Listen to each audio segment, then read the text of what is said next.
Supe en ese mismo instante que algo no andaba bien, pero no sabía decir qué era. Me quedé allí, mirando fijamente a Santiago, preguntándome hasta dónde iba a llegar esto. Mi nombre es Marcos. Tengo 42 años. Vivo en la Ciudad de México. Y esa mañana, entré a mi oficina como lo había hecho todos los días durante los últimos 8 años. Café en una mano, maletín del portátil en la otra. Esperaba la paz y la tranquilidad de siempre. En cambio, encontré un par de botas Timberland llenas de lodo puestas sobre mi escritorio como si fuera un dormitorio universitario. Mi silla, la que había pasado años ajustando para obtener el soporte lumbar perfecto, ya estaba ocupada por Santiago, un junior tecnológico recién salido de la universidad con una sudadera con capucha de Patagonia descolorida y el pelo engominado hacia atrás, como si protagonizara su propia fantasía de startup. Ni siquiera se levantó, solo miró por encima del hombro, sonrió como si fuéramos viejos amigos y dijo, tú debes de ser Marcos, ¿verdad? Tu jefe dijo que eras un buen tipo. ¿Mi jefe? ¿Pero qué demonios? Nota rápida, antes de escuchar, comparte desde qué ciudad o país estás viendo. Al principio no dije nada, solo me quedé allí, atónito. Santiago apenas me miró mientras se tomaba una selfie con la placa de mi nombre de fondo. Añadió un pie de foto patético como, por fin al mando de este lugar. Y luego, para colmo, etiquetó a la empresa. Toda la situación se sintió como si alguien me hubiera dado un puñetazo en el estómago. Y apenas ahora estaba recuperando el aliento. Pero mantuve la cara seria. Había trabajado demasiado duro para esto. Construí todas las operaciones internas de la empresa desde cero, los sistemas de backend, la cadena de proveedores, las herramientas de integración, todo. Y este crío, este becario con sudadera sin ninguna credencial, no tenía ni idea de quién era yo ni de lo que había construido. Y desde luego, no sabía de lo que yo era capaz. Pregunté, con toda la calma que pude, ¿quién te dijo que te sentaras aquí? Se encogió de hombros como si no fuera gran cosa. Tu jefe, quiero decir, el señor Fernández. Dijo que estaría observando a los directivos y aprendiendo cómo funciona todo. Dijo que podía instalarme aquí por ahora. Por ahora. Miré alrededor de la oficina, mi oficina, y vi un vaso de Starbucks medio vacío, sudando sobre una pila de carpetas de proyectos que había preparado la noche anterior. Ni siquiera las había movido. Simplemente se había apoltronado como si fuera el dueño del lugar. Fue entonces cuando todo encajó. Esto no era un malentendido. Esto era una trampa, y no una simple confusión casual. Esto había sido planeado. Habían enviado a Santiago, y alguien había tomado una decisión sin mí. Apreté la mandíbula, forcé un asentimiento y salí de la habitación sin decir una palabra más. Pero en mi cabeza, las piezas ya estaban encajando. Porque lo que Santiago no sabía, y lo que todos habían olvidado, era que yo ya había preparado la trampa hacía meses. No me inmuté, no discutí. Simplemente seguí caminando, pasando por delante de Santiago y su sonrisita engreída, directo por el pasillo hasta la sala de impresoras como si fuera a buscar algo para una reunión. Saqué mi teléfono, entré en mis archivos y abrí la carpeta que había etiquetado hacía 6 meses, a prueba de fallos. Ese acuerdo, el grande, estaba a días de cerrarse. Una multinacional de primer nivel estaba a punto de comprarnos por cientos de millones de pesos. Todos en la oficina estaban entusiasmados con sus bonificaciones, sus ascensos, los nuevos títulos que recibirían, pero ninguno de ellos había visto las grietas. Yo sí. Había trabajado demasiadas noches hasta tarde como para no verlas. Conocía esta empresa por dentro y por fuera, y sabía que no estaba construida para sobrevivir a una adquisición hostil. Así que, mientras ellos estaban ocupados midiendo las cortinas nuevas, yo estaba vinculando cada función central, nuestras operaciones, el backend del sistema, las licencias, el middleware directamente a mi empresa, Operaciones Valdés, SDRL. En silencio, legalmente, sin decir una palabra. Abrí el acuerdo de fusión y lo encontré. Cláusula 7. La había marcado la primera vez que la vi. Cualquier incumplimiento de la confidencialidad o tergiversación de la autoridad por parte de cualquier empleado puede resultar en la terminación inmediata del acuerdo. La publicación de Santiago, la que tituló, por fin al mando de este lugar. Sí, eso mismo, eso era tergiversación. Tergiversación pública, con marca de tiempo y geoetiquetada. Mientras se imprimían los documentos, tomé una captura de pantalla de la publicación de Santiago, hice zoom en la marca de tiempo y en la etiqueta de ubicación de la oficina. La pegué en un documento de Word limpio, lo etiqueté como prueba A. También lo imprimí. Metí todo en un sobre de Manila. Encima, pegué una sola nota adhesiva amarilla. 3 palabras, cláusula 7 UC. No me molesté en firmarlo. No era necesario. De vuelta en mi escritorio no, su escritorio ahora, abrí Outlook. Redacté un nuevo correo electrónico para nuestro equipo legal con el asunto, urgente, documentación de incumplimiento contractual. Adjunté todo, y luego me puse a mí mismo en copia oculta para mis registros. Le di a enviar. Eso fue todo. La mecha estaba encendida. Miré la oficina una vez más. Santiago había movido mi foto familiar, la de mis hijos sonriendo en Cancún el verano pasado, a un lado como si fuera un estorbo. No dije ni una palabra. Simplemente tomé una pequeña caja de cartón del armario, metí la taza que mi hija me regaló que decía, el papá más aceptable del mundo, la foto enmarcada y mi portátil. Nada más, ni siquiera el cargador. Recursos Humanos me vio caminando por el pasillo. Santiago no levantó la vista cuando pasé, probablemente demasiado ocupado editando filtros en su publicación, buscando me gusta y seguidores, pensando que lo había logrado. No tenía ni idea de lo que acababa de desencadenar. No me iba para siempre. Todavía no. Pero ya había terminado de ser parte de su pequeño espectáculo. Había pasado un año construyendo estos cimientos ladrillo a ladrillo. Y ahora, gracias a una publicación estúpida de un idiota despistado, todo estaba a punto de derrumbarse. Me iba, pero no me iba con las manos vacías. Para cuando se dieran cuenta de lo que había hecho, sería demasiado tarde. Salí directamente por la puerta principal como si fuera un jueves cualquiera. Sin discursos, sin crisis, sin enfrentamientos dramáticos en la sala de conferencias. Solo una taza de café, un marco de fotos y un portátil bajo el brazo. Volví a pasar junto a Recursos Humanos cerca de la sala de descanso. La misma mujer, la misma voz alegre. ¿Sales a un almuerzo largo? Algo así. Ella sonrió y volvió a su impresora como si nada estuviera mal. Con eso contaba yo. Con que todos asumieran la normalidad. Nadie espera nunca las salidas silenciosas. Santiago ni siquiera se dio cuenta de que me iba. Estaba recostado en mi silla, con los pies sobre mi archivador, sonriendo a su teléfono como si acabara de alcanzar los 100.000 seguidores. Probablemente pensando en hashtags para su próxima publicación, como metas de liderazgo, o alguna basura similar. No importaba. No tenía ni idea de que acababa de enviar un correo electrónico que iba a destruir todo lo que creían saber. Afuera en el estacionamiento, el aire se sentía más fresco, como si algo hubiera cambiado.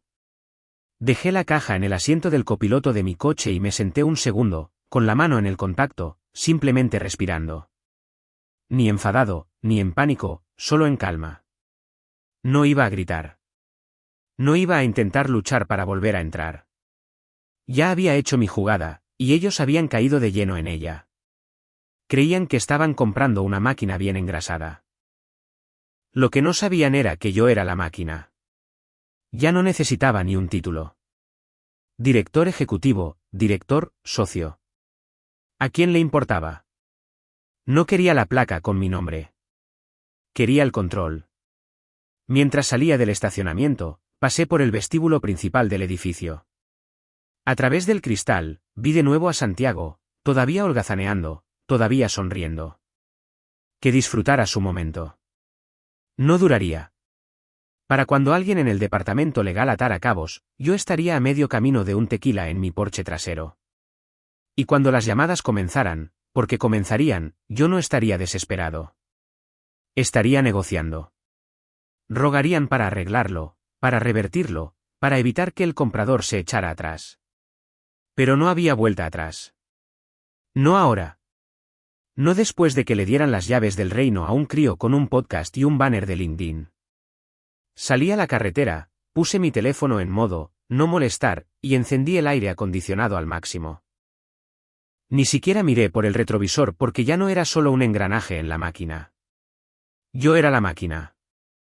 15 minutos después de entrar en la autopista, mi bandeja de entrada se iluminó. Primer correo, de legal, recibido, revisando. Luego, de adquisiciones, necesitamos aclaración sobre la arquitectura del middleware. ¿Las licencias son internas o de terceros? Esa fue la grieta, la primera. Porque si tenías que hacer esa pregunta, ya estabas en problemas. Me detuve en una gasolinera, estacioné a la sombra y abrí mi portátil. Las notificaciones llegaban en masa ahora. Hilos internos en los que me incluían, asuntos con todo en mayúsculas y etiquetas de alta prioridad. Estaban intentando arreglar algo para lo que yo ya me había preparado. Algún pobre analista probablemente estaba entrecerrando los ojos ante las líneas del contrato, intentando hacer coincidir los identificadores de sistema con la propiedad registrada, y encontrando que todos y cada uno de ellos se dirigían a Operaciones Valdés, SDRL. Mi empresa. Me senté allí, bebiendo un refresco sin gas de una máquina expendedora, viendo cómo todo se desmoronaba desde mi asiento delantero. Aún no había noticias del comprador, pero sabía cómo iría esto. Se mantendrían en silencio hasta tener respuestas. Pero una vez que se dieran cuenta de que no las había, sería cuando el pánico realmente comenzaría. Y entonces, justo como si estuviera planeado, mi teléfono sonó. Número desconocido.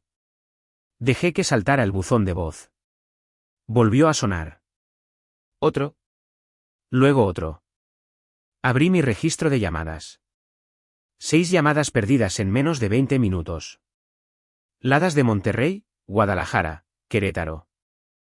Alguien había avisado a los inversores. De vuelta en la oficina, el silencio debía de ser ensordecedor. Nadie obtenía respuestas claras. La dirección se esforzaba por salvar las apariencias, todavía intentando vender la ilusión de que todo estaba bien. Pero los correos electrónicos rebotaban entre departamentos ahora, informática, finanzas, legal, incluso relaciones públicas. Y cada uno de ellos se topaba con el mismo muro. Nadie podía explicar quién era el verdadero propietario de la arquitectura del sistema. Habían asumido que pertenecía a la empresa. No era así.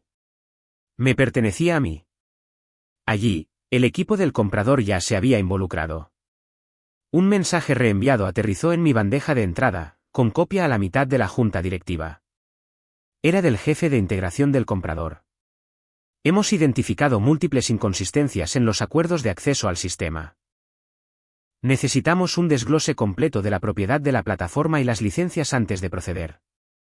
Eso fue todo. Esa fue la línea que convirtió el fuego en un incendio forestal, porque ahora el comprador no solo preguntaba por servidores o paneles de control. Estaba cuestionando toda la base del acuerdo. No solo estaban preocupados por los sistemas.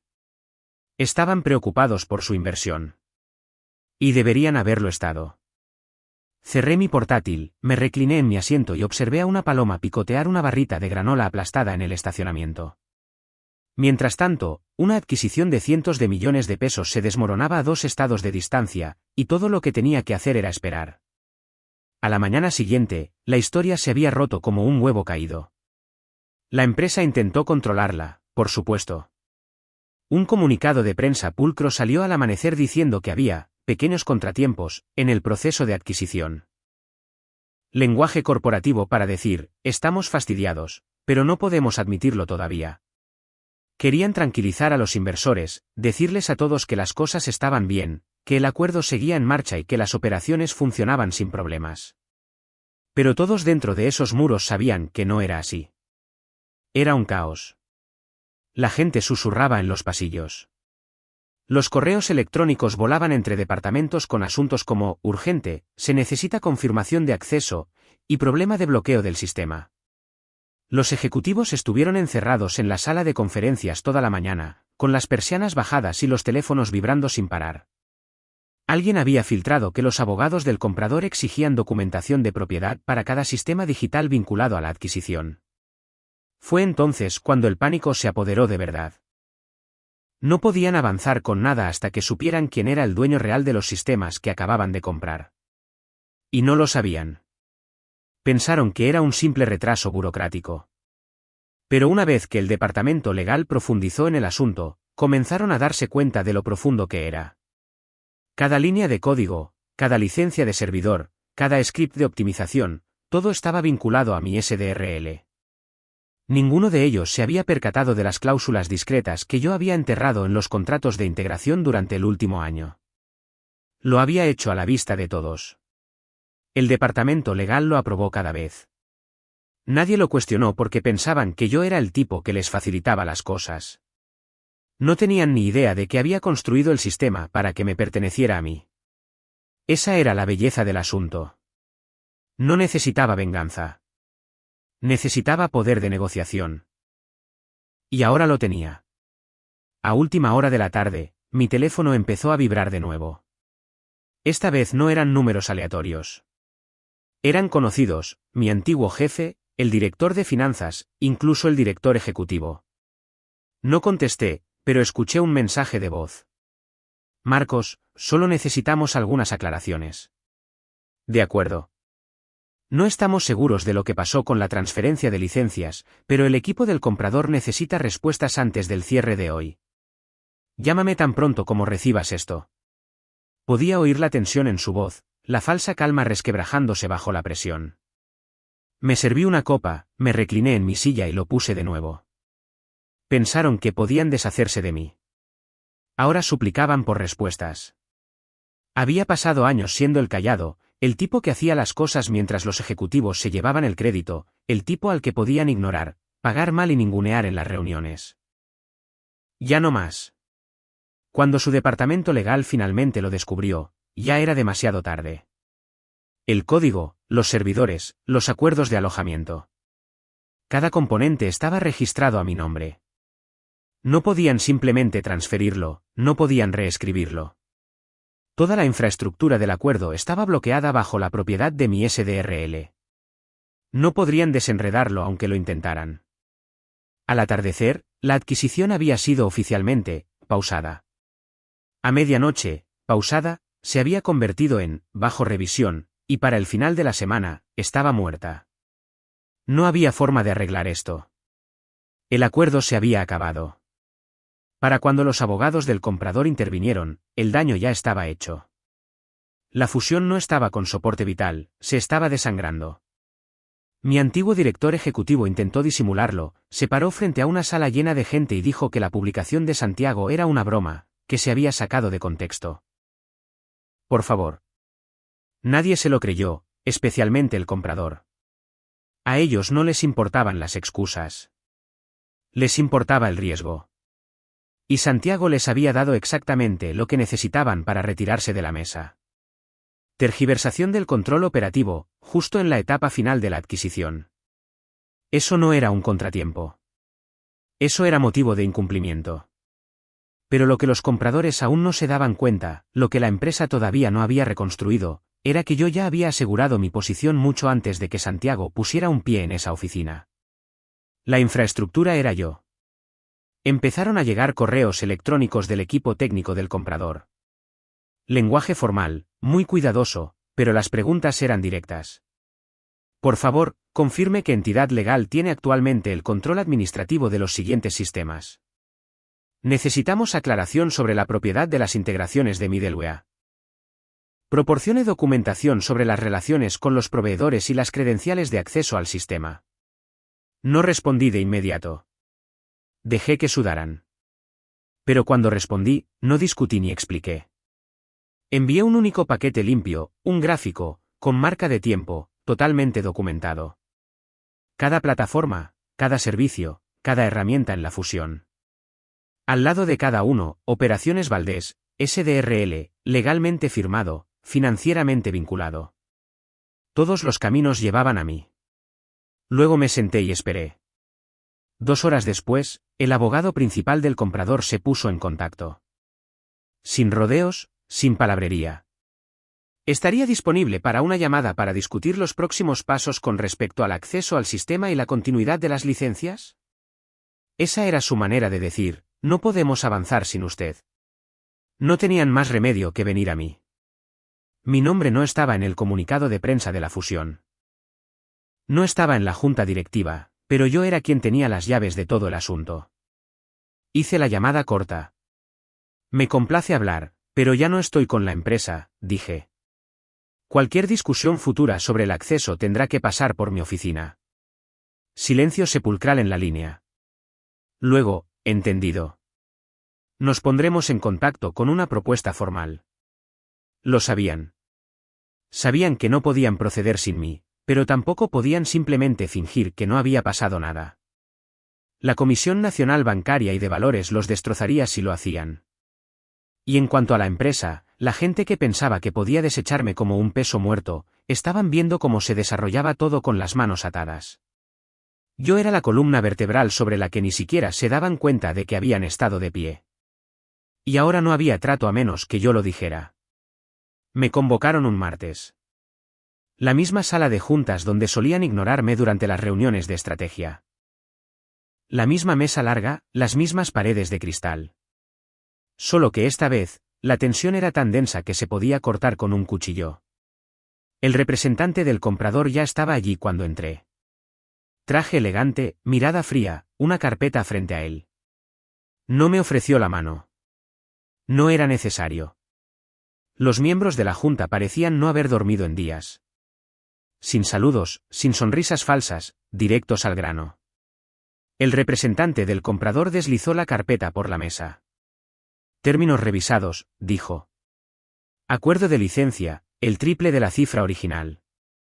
Ni siquiera la toqué. Eso está bien, dije. Pero no estoy aquí para ser su proveedor. Él levantó una ceja. ¿Qué es lo que quiere? Quiero un puesto en la junta directiva. Participación accionarial y control operativo total de todos los sistemas en adelante. No negociable. La sala se quedó en silencio. Uno de los ejecutivos intentó hablar, un vicepresidente cuyo nombre apenas recordaba, pero el representante del comprador lo silenció con una mirada. Luego se volvió hacia mí. ¿Hecho? Así de simple. Sin discusión, sin demora. Sabía lo que estaba en juego. La junta no dijo ni una palabra. Ninguno de ellos se opuso. Simplemente se quedaron sentados, con los ojos fijos en la mesa, sabiendo muy bien que no tenían otra opción. Habían apostado a que podían reemplazarme. Perdieron. Firmé el nuevo acuerdo en su propia mesa de conferencias. El mismo bolígrafo que había usado en esa sala durante años. Excepto que esta vez fue mi firma la que cerró el trato. Cuando me levanté, el representante del comprador me dijo las únicas palabras que importaban. Ahora usted está al mando. Y lo estaba. Ya no era solo un consultor. Yo era el que estaba al mando. La empresa no tuvo más remedio que aceptar mis condiciones.